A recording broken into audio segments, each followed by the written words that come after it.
Hello hi ಎಲ್ಲರೂ ನಮಸ್ಕಾರ. ಪುತ್ತೂರಿನಲ್ಲಿ ಕೆಲವು ತಿಂಗಳುಗಳ ಹಿಂದೆ ಒಂದು ಮಹಿಳೆ ತನ್ನ ಮಗಳಿಗೋಸ್ಕರ ಕಣ್ಣೀರು ಹಾಕ್ತಾ ಬೀದಿ ಬೀದಿ ಅಲಿತಾ ಇದ್ದದ್ದನ್ನು ನಾವೆಲ್ಲರೂ ಕೇಳಿರ್ತೀವಿ. ಇವಾಗ ಸದ್ಯ ನೀವು ಮರ್ತಿರ್ಬೋದು, ನಾವಂತೂ ಮರ್ತಿಲ್ಲ.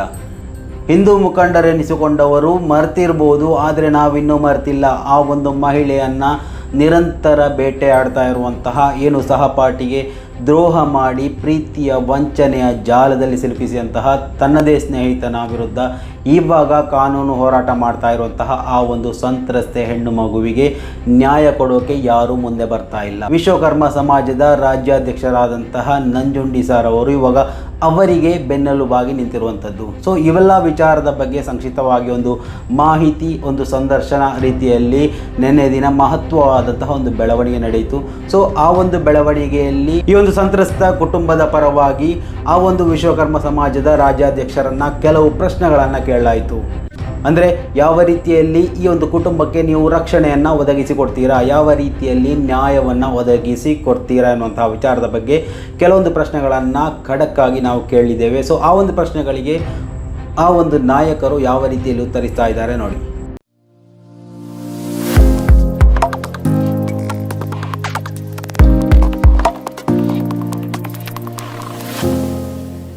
ವೀಕ್ಷಕರೇ, ಎಲ್ರಿಗೂ ನಮಸ್ಕಾರ.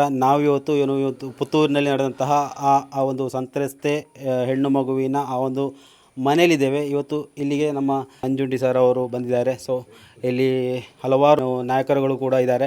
ಸೊ ಈ ಒಂದು ವಿಚಾರಕ್ಕೆ ಸಂಬಂಧಪಟ್ಟಂತೆ ಅವರನ್ನು ಮಾತಾಡಿಸುವಂಥ ನಾವು ಈ ಮೊದಲೇ ಬಂದಿದ್ದೆವು. ಸೊ ಇವರನ್ನು ಮಾತಾಡಿಸ್ಕೋಸ್ಕರ ಮತ್ತೆ ಇಲ್ಲಿ ಬಂದಿದ್ದೇವೆ. ಈ ಒಂದು ಪ್ರಕರಣದ ಬಗ್ಗೆ ಅವರು ಏನನ್ನು ಮಾಡಲಿಕ್ಕಿದ್ದಾರೆ, ಈ ಒಂದು ವಿಚಾರದಲ್ಲಿ ಯಾರನ್ನು ಮೀಟ್ ಮಾಡಲಿಕ್ಕೆ ಬಂದಿದ್ದಾರೆ ಅನ್ನೋ ಬಗ್ಗೆ ಒಂದು ಮಾಹಿತಿ ಸಿಕ್ಕಿದೆ. ಸೊ ಅವರಿಂದ ಈ ಒಂದು ವಿಚಾರವನ್ನು ನಾವು ತಿಳ್ಕೊಳ್ಬೇಕು ಅಂತ ಇದ್ದೇವೆ. ಸರ್, ನೀವು ಇಲ್ಲಿಂದ ಮುಖಂಡರನ್ನು ಭೇಟಿ ಮಾಡಬೇಕು ಅಂತ ಬಂದಿದ್ದೀರಾ. ಇಲ್ಲಿಂದ ಯಾವ ಕಡೆ ಹೋಗಬೇಕು ಅಂತ ಅಂದ್ಕೊಂಡಿದ್ದೀರಾ ನೀವು? ಈಗ ಬೆಳಗ್ಗೆ ನಾವು BJP ಜಿಲ್ಲಾಧ್ಯಕ್ಷ ಸತೀಶ್ ಅವ್ರನ್ನ ಭೇಟಿ ಮಾಡಿದ್ರು. ಅವರೇ ಮಾಡಿದ್ರು, ಮಂಗಳೂರಿನಲ್ಲಿ ಭೇಟಿ ಮಾಡಿದ್ರಲ್ವ. ಆಮೇಲೆ SP ಅವ್ರನ್ನ ಮಾತಾಡ್ಸ್ಕೊಂಡು ಬಂದ್ವಿ. ಈಗ ಈ ಮಗುನ ಕರ್ಕೊಂಡು ನೀವು ಮೊದಲನೇ ಬಾರಿ ಬರ್ತಾ ಇದ್ದೀರಿ ಈ ಒಂದು ಮನೆಗೆ? ಎರಡನೇ ಬಾರಿ ಬರ್ತಾ ಇದ್ದೀರಾ? ಸರಿ, ಓಕೆ. ಈಗ ಸಂತ್ರಸ್ತೆ ಹೆಣ್ಮಗು ಮತ್ತು ಮಗುನ ತಂದೆ ತಾಯಿಗಳನ್ನು ಕಲ್ಲಡ್ಕ ಪ್ರಭಾಕರ್ ಭಟ್ರ ಹತ್ರ ಸಾಹೇಬ್ರ ಹತ್ರ ಕರ್ಕೊಂಡೋಗಿ ಅವರಿಗೆಲ್ಲ ನಡೆದ ವಿಚಾರಗಳನ್ನು ಅಮ್ಮ ಆ ಹುಡುಗಿಯಿಂದ ಹೇಳಿಸಿ, ಓಕೆ, ಏನು ಪ್ರಯತ್ನ ಮಾಡ್ತಾಯಿದ್ದೀವಿ, ಅವರು ಕೂಡ ನಮ್ಮ ಜೊತೆ ಸೇರಿಕೊಂಡು ಒಂದು ಹೊಸ ಜೀವನಕ್ಕೆ ದಾರಿ ಆಗಲಿ ನಾವು ಅಂತ ವಿಚಾರ ಹೇಳೋದು. ಅಂದರೆ ಈ ಒಂದು ವಿಚಾರವನ್ನು ನಾವು ಇವತ್ತು ಗಮನಿಸೋದ್ರೆ ಒಂದು ಪುತ್ತೂರಿನಲ್ಲಿ ಹಲವು ಮುಖಂಡರುಗಳು ಈ ಒಂದು ವಿಚಾರದಲ್ಲಿ ಮಾತಾಡಿರಲಿಲ್ಲ. ಮೊದಲು ನೀವು ಯಾವ ಕಾರಣಕ್ಕೆ ಈ ಒಂದು ಪ್ರಭಾಕರ್ ಭಟ್ ಅವರನ್ನು ಭೇಟಿ ಆಗಬೇಕು, ಆ ಒಂದು ಭೇಟಿಯಿಂದ ನಿಮಗೆ ಏನಾದರೂ ಪ್ರಯೋಜನ ಆಗ್ಬೋದಾ ಅನ್ನುವಂತಹ ವಿಶ್ವಾಸ ಇದೆಯಾ? ಆ ಒಂದು ವಿಚಾರದಲ್ಲಿ ಏನಾದರೂ ಹೇಳಲಿಕ್ಕೆ? ಇಲ್ಲ ನೋಡಿ, ಪ್ರಭಾಕರ್ ಭಟ್ ಅವರ ವ್ಯಕ್ತಿತ್ವ ಎಂಥದ್ದಪ್ಪ ಅಂದರೆ ನೇರವಾಗಿ ಹೇಳ್ತಾರೆ, ನಡೆದಿದ್ದು ತಪ್ಪು ಅಂತ ಹೇಳುವಂಥ ವ್ಯಕ್ತಿ. ಭಾಳ ವರ್ಷಗಳಿಂದ ನನಗೆ ಗೊತ್ತು. ಆಮೇಲೆ ಈ ಭಾಗದಲ್ಲಿ ನನಗೂ ಕೂಡ ಎಲ್ಲರೂ ಕೂಡ ಪರಿಚಯ ಇದ್ದಾರೆ. ಇಂಥ ಸೂಕ್ಷ್ಮವಾದ ವಿಚಾರವನ್ನು ಕಾನೂನು, ದ್ವೇಷ, ಬೇರೆ ಬೇರೆ ರೀತಿಯಲ್ಲಿ ತಗೊಂಡೋದ್ರೆ ಎರಡೂ ಕಡೆಯೂ ಕೂಡ ಡ್ಯಾಮೇಜ್ ಆಗುತ್ತೆ. ಅದೌದು, ನಿಮ್ಮಿಂದ ಇದು ಸಾಧ್ಯ ಆದರೆ ನಾವು ಅದೊಂದು ಉತ್ತಮ ಬೆಳವಣಿಗೆ ಅಂತ ಹೇಳ್ಬೋದು. ಆದರೆ ಈ ಒಂದು ಪ್ರಕರಣ ನಡೆದು ತಿಂಗಳುಗಳು ಕಳೀತಾ ಹೋಯಿತು. ನಾವು ಗಂಭೀರವಾಗಿ ತೆಗೆದುಕೊಂಡಂಥ ಒಂದು ಪ್ರಕರಣ. ನೀವು ಈಗ ಬಂದಿದ್ದೀರಾ, ನೀವು ಮುಖಂಡರುಗಳನ್ನು ಭೇಟಿ ಮಾಡ್ತೀರಾ. ಮಾತ್ರ ಅಲ್ಲ, ಒಂದು ಭೇಟಿಯಿಂದ ಯಾವುದಾದ್ರೂ ಒಂದು ಕುಟುಂಬಕ್ಕೆ ಪ್ರಯೋಜನ ಆಗ್ಬೋದಾ? ಯಾಕಂದರೆ ಇಲ್ಲಿ ಹಿಂದುತ್ವದ ಒಂದು ಕೋಟೆ ಅಂತಲೇ ಹೇಳ್ಬೋದು ಈ ಒಂದು ಪುತ್ತೂರನ್ನು. ಪ್ರತ್ಯೇಕವಾಗಿ ಒಂದು ಕರಾವಳಿಯಲ್ಲಿ ಪುತ್ತೂರು ಅಂತ ಬರುವಾಗ ಹಿಂದುತ್ವದ ಒಂದು ಕೋಟೆ ಆಗಿರುತ್ತೆ. ಈ ಒಂದು ಪ್ರದೇಶದಲ್ಲಿ ಹಿಂದೂ ಹೆಣ್ಣು ಮಗುವಿಗೆ ಇಂತಹ ಒಂದು ಅನ್ಯಾಯ ಆದಂಥ ಸಂದರ್ಭದಲ್ಲಿ ಏನೋ ಒಂದು ಆತ್ಮೀಯತೆಯಿಂದ ಸಂಭವಿಸಿದಂತಹ ಒಂದು ಲೋಪ ಇರ್ಬೋದು. ಇದನ್ನು ರಾಜಕೀಯವಾಗಿ ತೆಗೆದುಕೊಂಡು ಹೋಗೋಕ್ಕೆ ಯಾರಿಗೂ ಇಷ್ಟ ಇರಲ್ಲ. ಸೊ ಈ ಒಂದು ವಿಚಾರದಲ್ಲಿ ಹಿಂದೂ ನಾಯಕರುಗಳು ಅಥವಾ ಇನ್ನಿತರ ಯಾವುದಾದ್ರೂ ರಾಜಕಾರಣಿಗಳು ಮುಂದೆ ಬಂದು ಮಾತಾಡಿದರೆ ಈ ಒಂದು ಸಂತ್ರಸ್ತೆಗೆ ಅಥವಾ ಈ ಒಂದು ವಿಚಾರದಲ್ಲಿ ರಾಜಕೀಯವಾಗಿ ಅಂತ ಬೇಕು ಅಂತಿಲ್ಲ, ಓಕೆ, ಅಥವಾ ಕಾನೂನು ಚೌಕಟ್ಟಿನಲ್ಲಿ ಬೇಕು ಅಂತಿಲ್ಲ. ಇದೊಂದು ರಾಜಿ ಸಂಧಾನದ ಮುಖಾಂತರ ಒಂದು ಕುಟುಂಬ ಒಂದಾಗುವ ರೀತಿಯಲ್ಲಿ ಮಾತಾಡಿದರೆ ಒಳ್ಳೆಯದಿತ್ತು. ಇದು ಭಾಳಷ್ಟು ಕಾಲ ಇವತ್ತು ಮಿತಿ ಹೋಗ್ತಾ ಇದೆ. ಆ ಮಗುವನ್ನು ಕೂಡ ನೀವು ನೋಡಿದ್ರಿ, ಓಕೆ. ಇವೆಲ್ಲವನ್ನು ನೋಡ್ತಾ ಇದ್ದರೆ ಮುಂದಿನ ಬೆಳವಣಿಗೆ ಯಾವ ರೀತಿಯಲ್ಲಿ ಇರುತ್ತೆ, ನಿಮ್ಮಿಂದ ಏನು ಸಾಧ್ಯ ಆಗ್ಬೋದು ಅಂತ ನೋಡಿ. ಈಗ ಎಲ್ಲವೂ ಕೂಡ ಪ್ರಯತ್ನ. ಇಲ್ಲಿ ಶಾಸಕರು ನಮ್ಮ ಅಶೋಕ್ ರೈ ಅವರು, ಹೌದು, ಅವರು ಮೊದಲು ಪ್ರಯತ್ನ ಮಾಡಿದ್ದಾರೆ. ಇಬ್ಬರಲ್ಲಿ ಯಾವಾಗ ಮನಸ್ತಾಪ ಶುರುವಾಗಿ ಈ ಹೆಣ್ಣು ಮಗುವಿನ ತಾಯಿ ಯಾವಾಗ ಸ್ಟೇಷನ್ಗೆ ಹೋಗಿ ಕಂಪ್ಲೇಂಟ್ ಕೊಡೋವಾಗಲೇ ಅಶೋಕ್ ರೈ ಅವರು ಅವ್ರನ್ನೂ ಕರೆದು ಈ ರೀತಿ ಕಂಪ್ಲೇಂಟ್ ಆದರೆ ಏನೆಲ್ಲ ಪರಿಣಾಮ ಆಗುತ್ತೆ, ಅವರು ಮದುವೆ ಮಾಡ್ಕೊಳಕ್ಕೆ ಸಮ್ಮತನ ಅಂತೆಲ್ಲ ವಿಚಾರಣೆ ಮಾಡಿ ಆ ಹುಡುಗ ಮತ್ತು ಆ ಹುಡುಗನ ತಂದೆ ಮತ್ತು ತಾಯಿ, ಈ ನಮ್ಮ ಹೆಣ್ಮಗಳು ತಾಯಿ ಎಲ್ಲರೂ ಸೇರಿ ಮದುವೆ ಮಾಡ್ಕೊಳ್ಳೋಣ, ಮತ್ತು ನಾನೇ ಮದುವೆ ಮಾಡ್ಕೋತೀನಿ ಸ್ವಲ್ಪ ದಿನಗಳ ನಂತರ, ಕಂಪ್ಲೇಂಟ್ ಕೊಡಬೇಡಿ ಅಂತ ಕಂಪ್ಲೇಂಟನ್ನು ವಾಪಸ್ ತಗೊಂಡು ಮುಚ್ಚಳಿಕೆಯನ್ನು ಬರೆದು ಕೊಟ್ಟಿದ್ದಾರೆ. ಹೌದು, ಆ ಒಂದು ವಿಚಾರ ಎಲ್ಲರಿಗೂ ಗೊತ್ತಾದಂಥ ವಿಚಾರ ಇದೆ. ಓಕೆ, ಅದರ ಅರ್ಥ ಏನು? ಅದು ಸಮ್ಮತಿ ಅಂತ, ಆದ್ಮೇಲೆ ಒಡೆದೋಗಿದೆ. ಹೌದೌದು, ಅದು ಯಾವ ವಿಚಾರಕ್ಕೆ ಹೊಡೆದೋಗಿದೆ ಅನ್ನೋ ಮಾಹಿತಿ ನಿಮಗೆ ಗೊತ್ತಿದೆಯೋ ಎಲ್ಲವೂ ಗೊತ್ತಿಲ್ಲ. ಗೊತ್ತಿದ್ದು ಅದು ಚರ್ಚೆ ಸರಿ ಇಲ್ಲ. ಈಗ ಅದನ್ನೇನಾಗುತ್ತೆ, ನಾವು ಅದನ್ನು ಒಂದೊಂದಾಗಿ ಪಾಯಿಂಟ್ ಔಟ್ ಮಾಡ್ಕೊಳ್ತಾ ಹೋದರೆ ತೂತು ಜಾಸ್ತಿ ಆಗುತ್ತೆ. ಈಗ ಅದನ್ನ ಅಲ್ಲೇ ಮುಚ್ಚಿ, ಈಗ ಮತ್ತೊಂದು ಸಾರಿ ನೋಡಿ, ಕಾನೂನು ಭಾಳ ಸ್ಟ್ರಾಂಗ್ ಇದೆ ಈ ವಿಚಾರದಲ್ಲಿ. ಹೌದು, ಯಾರಾದರೂ ಒಂದು ವೇಳೆ ಆ ಹುಡುಗನ ತಂದೆಗೆ ಯಾರಾದರೂ ಬೇರೆ ರೀತಿಯಲ್ಲಿ ತಲೆಗೆ ತುಂಬಿಸಿದರೆ, ನಾನು ನಿಮ್ಮ ಮುಖಾಂತರ ಹೇಳ್ತೀನಿ, ಅದನ್ನು ತೆಗೆದಾಕ್ಬಿಡಲಿ. ಭಾರತದಲ್ಲಿ ಅದರಲ್ಲೂ ಕೂಡ ನಮ್ಮ ನ್ಯಾಯಾಂಗ ವ್ಯವಸ್ಥೆಯಲ್ಲಿ ಈ ಥರ ಅನ್ಯಾಯಕ್ಕೆ ಒಳಪಟ್ಟಿರುವಂಥ ಪ್ರಕರಣಗಳಲ್ಲಿ, ಅದರಲ್ಲೂ ವಿಶೇಷವಾಗಿ ಒಂದು ಮಗು ತಬ್ಲಿ ಆಗುತ್ತೆ ಅನ್ನುವಂಥ ಆರೋಪ ಬಂದಾಗ ಶಿಕ್ಷೆಯಿಂದ ತಪ್ಪಿಸ್ಕೊಂಡಿರುವಂಥ ಒಂದೇ ಒಂದು ಉದಾಹರಣೆಯೂ ಕೂಡ ಇಲ್ಲ. ಅಲ್ಲ, ಇಲ್ಲಿ ಕಾನೂನು ವ್ಯವಸ್ಥೆಯಲ್ಲಿ ಹೋಗುವಾಗ ನಾವು ಕುಟುಂಬ ಅಂತ ಹೇಳಿ ಬರುವಾಗ ಈ ಕಾನೂನು ವ್ಯವಸ್ಥೆಯಲ್ಲಿ ಹೋಗಿ ಆರೋಪಿ ಇವಾಗ ಜೈಲಲ್ಲಿದ್ದಾರೆ. ಸೊ ಆ ಒಂದು ಮನಪರಿವರ್ತನೆ ಆದರೂ ಇನ್ನು ಕೌಟುಂಬಿಕ ಜೀವಿತ ಯಾವ ರೀತಿಯಲ್ಲಿ ಮುಂದುವರಿಕೆ ಸಾಧ್ಯ ಅನ್ನೋದರ ಬಗ್ಗೆ ನೀವು ನೋಡಿದ್ದೀರಾ ಅಂತ? ಎಂತೆಂಥ ಪ್ರಕರಣಗಳನ್ನು ನಾವು ನೋಡಿ ಆಗಿದೆ.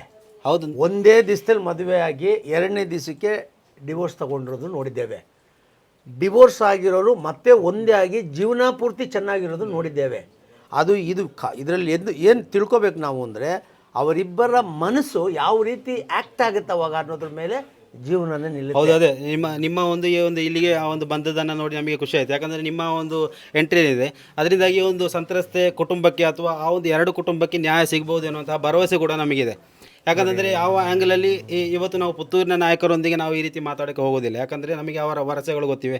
ಯಾವುದೇ ನಾಯಕರಾಗಿರಲಿ, ಇನ್ನು ಕಾಂಗ್ರೆಸ್ ಪಕ್ಷ ಇರಲಿ, BJP ಪಕ್ಷ ಇರಲಿ, ಇನ್ಯಾವುದೇ ಪಕ್ಷ ಇರಲಿ, ನಾಯಕರುಗಳು ಯಾವ ರೀತಿಯಲ್ಲಿ ಅವರ ತೀರ್ಮಾನಗಳನ್ನು ಇಲ್ಲಿ ತಗೊಂಡ್ರು ಅನ್ನೋದರ ಬಗ್ಗೆ ಮಾಧ್ಯಮಗಳಿಗೆ ಗೊತ್ತಿದೆ, ಇಡೀ ರಾಜ್ಯದ ಅಂತ ನೋಡಿದ್ದಾರೆ. ಆದರೆ ನಿಮ್ಮ ಆ ಒಂದು ಇಲ್ಲಿಯ ಎಂಟ್ರಿ ಏನಿದೆ, ಆ ಒಂದು ಬೆಳವಣಿಗೆಯನ್ನು ನಾವು ಇವತ್ತು ಸಮಾಜಕ್ಕೆ ಯಾವ ರೀತಿಯಲ್ಲಿ ತಿಳಿಸ್ಕೊಡ್ಬೋದು, ಇದರಿಂದ ಏನಾದರೂ ಪ್ರಯೋಜನ ಇದೆಯಾ? ನಾವು ಇವತ್ತು ಅವರಿಗೆ ಸಂತ್ರಸ್ತರಿಗೆ ಭರವಸೆಗಳನ್ನು ಕೊಟ್ಟು ಹೋಗೋದು ಮಾತ್ರ ಅಲ್ಲ, ನಾವು ಹೋದ ಮೇಲೆ ಏನಾದರೂ ಬೆಳವಣಿಗೆ ನಡೀತಾ ಅನ್ನೋದ್ರ ಬಗ್ಗೆ ನಾವು ಇವತ್ತು ಸ್ಪಷ್ಟೀಕರಣ ಆ ಕುಟುಂಬಕ್ಕೆ ಕೊಡಬೇಕು. ಅವರು ನಿರಂತರವಾಗಿ ನೋಡಿ, ನಾವು ಬರ್ತೇವೆ ಆಮೇಲೆ ಹೋಗ್ತೇವೆ, ಅವರಿಂದ ಯಾವುದೇ ಪ್ರಯೋಜನ ಆಗ್ತಾ ಇಲ್ಲ, ಅವರು ಮತ್ತೆ ಮಾಧ್ಯಮದ ಒಂದು ತಮ್ಮ ಆಳನ್ನು ಹೇಳ್ಕೊಳ್ತಾರೆ. ಇದರಿಂದ ಆ ಕುಟುಂಬ ಮತ್ತೆ ಏನು ಆ ಸಂಕಷ್ಟವನ್ನು ಎದುರಿಸ್ತಾ ಇರುತ್ತೆ. ಇದು ನೀವು ಬಂದ ಆ ಒಂದು ಈ ಒಂದು ಏನೇ ನಿಮ್ಮ ಪ್ರೆಸೆಂಟೇಷನ್ ಏನಿದೆ ಅದು ಮುಂದಿನ ದಿವಸಗಳಲ್ಲಿ ಅವರಿಗೆ ಇನ್ನೂ ಇಶ್ಯೂ ಬರಬಾರ್ದು, ಇದು ಇಲ್ಲೇ ಮುಗಿದು ಹೋಗಬೇಕು. ಸರ್, ಈಗ ನೋಡಿ, BJPಯವರು ಸಹಾಯ ಮಾಡಿದ್ದಾರೆ, ಯಾವ ರೀತಿ ಬೆಂಬಲ ಕೊಡೋದ್ರ ಮೂಲಕ. ಕಾಂಗ್ರೆಸ್ ಅವರು ಸಹಾಯ ಮಾಡಿದ್ದಾರೆ, ಬೆಂಬಲ ಕೊಡೋದ್ರ ಮೂಲಕ. ಹಿಂದುತ್ವ ನಂಬಿರ್ತಕ್ಕಂಥ ಸಂಘ ಸಂಸ್ಥೆಯವರು ಸಹಾಯ ಮಾಡಿದ್ದಾರೆ, ಬೆಂಬಲ ಕೊಡೋದ್ರ ಮೂಲಕ. ಎಲ್ರಿಗೂ ಒಂದೊಂದು ಲಿಮಿಟೇಷನ್ ಇರುತ್ತೆ. ಆದರೆ ನಮ್ಮದು ಹಂಗಲ್ಲ. ಇದು ನಮ್ಮ ಮನೆ, ನಮ್ಮ ಸಮಾಜ. ಇದು ಬಂದು ಹೇಳೋಗೋವಂಥ ವಿಚಾರ ಅಲ್ವೇ ಅಲ್ಲ. ಇದು ಸರಿಯಾಗಬೇಕು. ಇಲ್ಲದೆ ಇದ್ದರೆ ಅದಕ್ಕೆ ತಕ್ಕಾಗಿ ನೋಡಿ, ಕಾಯಿಲೆ ಯಾವುದು ಅಂತ ತಿಳ್ಕೊಳೋವರೆಗೂ ಔಷಧಿ ಕೊಡಲ್ಲ ನಾವು. ಕಾಯಿಲೆ ಯಾವುದು ಅಂತಲೇ ತಿಳ್ಕೊತಾ ಇರೋದು. ಇವಾಗ ನೋಡೋಣ, ಆಗಲಿಲ್ಲ ಅಂದಾಗ ಬೇರೆ ರೀತಿ ಇದೆ, ನಮ್ಮ ಹತ್ರ ಮದ್ದಿದೆ. ಅದು ಈ ಒಂದು ಕೌಟುಂಬಿಕ ಜೀವನದಲ್ಲಿ ಒತ್ತಡಗಳು ಯಾವುದಕ್ಕೂ ಪರಿಣಾಮ ಬೀರುವುದಿಲ್ಲ. ನೀವು ಕುಟುಂಬಸ್ಥರಾಗಿದ್ದರೆ ನಿಮಗೆ ಅದರ ಆ ಒಂದು ಗೌರವ ಗೊತ್ತಿರುತ್ತೆ. ಯಾವುದೇ ಒತ್ತಡಗಳಿಂದ ಒಂದು ಕುಟುಂಬವನ್ನು ನಾವು ಸರಿ ಮಾಡ್ಬೋದು ಅಂದರೆ ನಮ್ಮ ತಪ್ಪು ಕಲ್ಪನೆ. ಅದು ಯಾವತ್ತು ಒತ್ತಡಗಳ ಮುಖಾಂತರ ಇಲ್ಲ, ಅದೇನಾಗುತ್ತೆ, ಏನಾಗುತ್ತೆ ಗೊತ್ತಾ, ಈ ಸನ್ನಿವೇಶ ಒತ್ತಡದ ಮೂಲಕನೇ ಮಾತಾಡ್ಕೋಬೇಕು ನಾವು. ಅದಾದಮೇಲೆ ರಿಲೀಫ್ ಸಿಕ್ಕುತ್ತೆ. ಈಗ ಉದಾಹರಣೆ, ನನಗೆ ಅವರು ಪರಿಚಯ ಇಲ್ಲ. ಹೌದು, ನಾನು ಅವ್ರ ಮನೆ ಹತ್ರ ಹೋಗಿ ಕೇಳೋಕ್ಕೆ ಬರೋದಿಲ್ಲ. ಈ ಮನೆಯವ್ರನ್ನ ಅವ್ರು ನಂಬಲ್ಲ. ಇವ್ರು ಹೋಗಿ ನಮ್ಮ ಅಧ್ಯಕ್ಷರು ಬರ್ತಾರೆ, ಸಮಾಜ ಬರ್ತದೆ, ಮಾತಾಡಿ ಅಂತ ಹೇಳೋಕ್ಕೆ ಬರೋಲ್ಲ. ಸೇಮ್ ಟೈಮ್ ಅವರು ಕೂಡ ನನ್ನ ಹತ್ರ ಮಾತಾಡೋಕ್ಕೆ ಬರೋಲ್ಲ. ಈಗ ಅವ್ರಿಗೂ ಒತ್ತಡ ಇದೆ, ನನಗೂ ಒತ್ತಡ ಇದೆ. ಈಗ ಮಧ್ಯವರ್ತಿಗಳಾಗಿ ಕೆಲವರು ಬೇಕು ನಮಗೆ. ಅದರ ಒಂದು ಇದನ್ನಲ್ಲಿ ಇದ್ದೇನೆ ನಾನು. ಇದು ನನ್ನ ಪ್ರಯತ್ನ ಎಲ್ಲ ನನ್ನ ಕೈ ಮೀರಿ ಹೋಯ್ತು ಅಂದ್ಕೊಳ್ಳಿ, ನ್ಯಾಯಾಂಗ ಇದೆ. ಆಮೇಲೆ ಆ ಹುಡುಗಿಗೆ ಮತ್ತು ಆ ಮಗುಗೆ ಕೈ ಬಿಡೋ ಪ್ರಶ್ನೆ ಇಲ್ಲ. ನಾವೆಲ್ಲ ಇದ್ದೀವಿ. ಇವತ್ತು ನಾವು ರಾಜಕೀಯ ವ್ಯಕ್ತಿಗಳಾಗಿ ಮನೆಗೆ ಬಂದಿಲ್ಲ, ಸಮಾಜದ ವ್ಯಕ್ತಿಯಾಗಿ ಬಂದಿದ್ದೀವಿ. ಆ ಮಗುಗೂ ಜೊತೇಲಿ ಇರ್ತೀವಿ, ಆ ತಾಯಿಗೂ ಜೊತೇಲಿ ಇರ್ತೀವಿ, ಈ ಮನೆಗೆ ನಾವು ಜೊತೇಲಿ ಇರ್ತೀವಿ, ಪ್ರಶ್ನೆನೇ ಇಲ್ಲ. ಆಮೇಲೆ ನೋಡಿ, ನಾನು ಯಾವುದೇ ವಿಚಾರವನ್ನು ಬೇರೆ ರೀತಿಯಲ್ಲಿ ಹೇಳೋಲ್ಲ. ಇದೊಂದು ಸಣ್ಣ ಘಟನೆ ನಡೆದೋಗಿದೆ ಅಂತಲೇ ನಾನು ಪ್ರತಿಬಿಂಬಿಸ್ಕೊಂಡು ಬರ್ತಾ ಇದ್ದೀನಿ. ಭಾಳ ದೊಡ್ಡದು, ನಮಗೆ ಮೋಸ ಆಗಿದೆ, ನಮಗೆ ನ್ಯಾಯ ಸಿಕ್ಕಿಲ್ಲ, ಅವನಿಗೆ ಶಿಕ್ಷೆ ಆಗಬೇಕು, ತಂದೆ ತಾಯಿಗಳು ಮೋಸ ಮಾಡಿದ್ದಾರೆ, ಇದೆಲ್ಲ ನಾನು ಹೇಳೋದೇ ಇಲ್ಲ. ನಾವು ತಪ್ಪು ಮಾಡಿದ್ದೀವಿ, ಅವರು ತಪ್ಪು ಮಾಡಿದ್ದಾರೆ, ತಿದ್ದುಕೋಬೇಕು ಅಂತ. ಇದು ಪ್ರಯತ್ನ. ಇದನ್ನಲ್ಲಿ ಸೋಲಾಗಲಿ ಗೆಲುವಾಗಲಿ ನಷ್ಟ ಅವ್ರಿಗೆ. ಆ ನಷ್ಟ ಏನು ಅಂತ ನಾನು ಹಂತವಾಗಿ ಹೇಳ್ತಾ ಬಂದಿದ್ದೀನಿ, ಪ್ರೀತಿಯಿಂದ ಹೇಳ್ತಾ ಇದ್ದೀವಿ. ಅದನ್ನು ಇಬ್ಬರೂ ಕೂಡ ಅರ್ಥ ಮಾಡ್ಕೊಳ್ತಾರೆ ಅಂತ ಅಂದ್ಕೊಂಡಿದ್ದೇನೆ.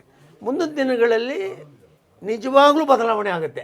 ಹೌದು, ಈ ಒಂದು ವಿಚಾರದಲ್ಲಿ ಆರೋಪಿ ಸ್ಥಾನದಲ್ಲಿದ್ದಂತಹ, ಆರೋಪಿ ಅಂತ ಹೇಳೋಕ್ಕೆ ಸಾಧ್ಯ ಇಲ್ಲ, ಏನೊಂದು ಆತ್ಮೀಯತೆಯಿಂದ ಬೆಳೆದುಕೊಂಡಂತಹ ಆ ಒಂದು ಸಂಬಂಧ ಏನಿದೆ, ಆ ಒಂದು ಸಂಬಂಧದಲ್ಲಿ ಇವತ್ತು ಏನು ಕ್ರಿಟಿಕಲ್ ಆಗಿ ಕಂಡೀಷನ್ ಮಾರ್ಪಾಡಾಗಿದೆ, ಅವರು ಜೈಲಲ್ಲಿದ್ದಾರೆ, ಇವೆಲ್ಲ ಒಂದು ಬೆಳವಣಿಗೆಯನ್ನು ನೋಡ್ತಾ ಇದ್ದೀರಿ. ಆ ವ್ಯಕ್ತಿ ಕೂಡ ಈ ಒಂದು ವಿಚಾರಕ್ಕೆ ಏನು ಸ್ಪಂದಿಸ್ಬೋದಾ ನಿಮ್ಮ ಜೊತೆ ಅಂತ?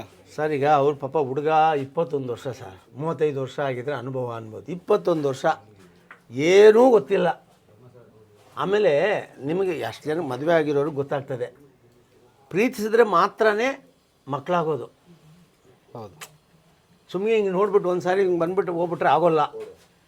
9ನೇ ಕ್ಲಾಸಿಂದ ಅವರು ಪ್ರೀತಿಸಿದ್ದಾರೆ, ಅದ್ರ ಫಲಿತಾಂಶ ಒಂದು ಮಗು ಆಗಿದೆ. ಎಷ್ಟು ಪ್ರೀತಿಸಿದಾರೋ ಈಗಲೂ ಅಷ್ಟೇ ಪ್ರೀತಿಸ್ತಾರೆ, ಸ್ವಲ್ಪ ದೂರ ಆಗಿದ್ದಾರೆ. ಹತ್ರ ಮಾಡೋ ಪ್ರಯತ್ನ ಮಾಡೋಣ. ಅವರು ಕೊಡುವಂತಹ ಹೇಳಿಕೆಗಳು ಇರಲಿ ಸರ್. ಈಗ ನಮ್ಮ ಹತ್ರ ಹೇಳಿಕೆಗಳೆಲ್ಲ ಅದನ್ನು ಪಕ್ಕಕ್ಕಿಟ್ಟು ಅವ್ರ ಜೀವನ ಏನು ಅನ್ನೋದನ್ನು ನಾವು ಹೇಳ್ತಾ ಹೋಗ್ತೀವಿ. ಸರಿ ಸರಿ, ಥ್ಯಾಂಕ್ ಯು. ಒಳ್ಳೇದಾದರೆ ಒಳ್ಳೆಯದು. Thank you. ಸೊ ಇವತ್ತು ನಂಜುಂಡಿ ಸರ್ ಅವರು ಈ ಒಂದು ಮನೆಗೆ ಭೇಟಿ ಕೊಟ್ಟಿದ್ದಾರೆ. ಇನ್ನು ಆಗುವಂತಹ ಬೆಳವಣಿಗೆ ಬಗ್ಗೆ ಸಂಕ್ಷಿಪ್ತವಾದಂಥ ಮಾಹಿತಿಗಳು ಇನ್ನು ಮಾಧ್ಯಮಗಳಿಗೆ ಸಿಗುತ್ತೆ. ಇಲ್ಲಿ ಏನು ಒಳ್ಳೆ ಬೆಳವಣಿಗೆ ನಡೆದರೆ ಅದು ಆಗುವಂತಹ ಉಪಕಾರ ಈ ಒಂದು ನಮ್ಮ ಊರಿಗೆ ಆಗಿರುತ್ತೆ.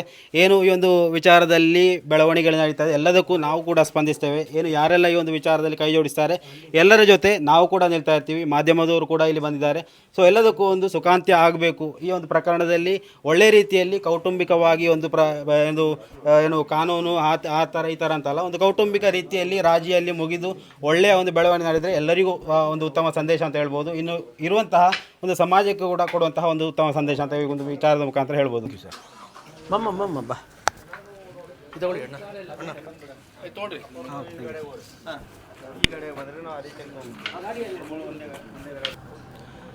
ಎಸ್ ವೀಕ್ಷಕರೇ, ನೋಡಿದ್ದೀರಾ ನೀವು. ಇವತ್ತು ಏನು ಪುತ್ತೂರಿನಲ್ಲಿ ನಡೆದಂತಹ ಈ ಒಂದು ರಾಜ್ಯಾದ್ಯಂತ ದೊಡ್ಡ ಮಟ್ಟದಲ್ಲಿ ಸುದ್ದಿ ಆಗಿದಂತಹ ಒಂದು ವಿಚಾರ, ಈ ಒಂದು ವಿಚಾರಕ್ಕೆ ಸಂಬಂಧಪಟ್ಟಂತೆ ನಮ್ಮೆಲ್ಲರಿಗೂ ಆತ್ಮೀಯರಾದಂತಹ ಈ ಒಂದು ನಂಜುಂಡಿ ಸರ್ ಅವರು ಮತ್ತು ಅವರ ಆ ಒಂದು ಏನು ಪರಿವಾರ ಏನಿದೆ ಈ ಒಂದು ಪ್ರದೇಶಕ್ಕೆ ಬಂದಿದೆ. ಈ ಒಂದು ಮಹಿಳೆಯ ಆ ಒಂದು ಸಂತ್ರಸ್ತರ ಕುಟುಂಬವನ್ನು ಭೇಟಿ ಮಾಡಿದೆ. ಒಳ್ಳೆಯ ಬೆಳವಣಿಗೆ ನಡೀತಾ ಇದೆ. ಈ ಒಂದು ವಿಚಾರದಲ್ಲಿ ಏನೇ ಬೆಳವಣಿಗೆ ನಡೆದರೂ ಈ ಒಂದು ಅದು ಪುತ್ತೂರು ಈ ಒಂದು ತಾಲೂಕಿಗೆ ಈ ಒಂದು ಸಮಾಜಕ್ಕೆ ಉತ್ತಮವಾದಂತಹ ಒಂದು ಬೆಳವಣಿಗೆ ಅಂತ ಹೇಳ್ಬೋದು. ಸೊ ಏನೆಲ್ಲ ಬೆಳವಣಿಗೆ ಆಗೋದನ್ನು ನಾವು ಮುಂದೆ ಕಾದು ನೋಡಬೇಕಾಗಿದೆ. ಇನ್ನು ಬರುವಂತಹ ಮಾಹಿತಿಗಳೊಂದಿಗೆ ನಾವು ಮತ್ತೆ ನಿಮ್ಮನ್ನು ಭೇಟಿ ಆಗ್ತೀವಿ. ಅಲ್ಲಿವರೆಗೂ ನಮಸ್ಕಾರ.